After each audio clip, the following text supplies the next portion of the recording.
এখানে আর ব্যবসা করা লাগবে না, যাও এখান থেকে। করতেছেন কেন? এমন করতেছ মানে আপনি নাক গলেন নাই, তুই দেখে গলাইয়ের না মানে এখানে যাদেরকে বললাম না 10 টাকা দিবি না মানে, দিব না ভাই, হ্যাঁ না দিলে যা, 10 টাকার কাজ আমার তোর গাড়ি চলে যা, যা এখানে এনে ব্যবসা করা লাগবে না, 10 টাকা দিতে হবে তোর, যা কিন্তু যা যা। এ ভাই, ভাই আপনি কি আপনি এমন করতেছেন কেন? এমন করতেছ মানে কি সমস্যা আপনার? কি সমস্যা? আপনার গায়ে হাত তুললেন কেন? হ্যাঁ, আপনি নাক গলেন নাই, তুই দেখে গলাইয়ের না মানি, নাক গলাইয়ের না মানি।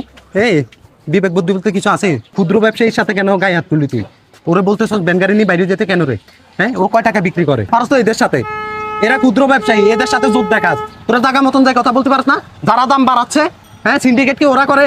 সিন্ডিকেট তো হয় জায়গা মতন, যারা আরবদার তারা সিন্ডিকেট কিনে করে। হ্যাঁ, ও 200 টাকা কেজি যদি কিনে ও বিক্রি করবে কত?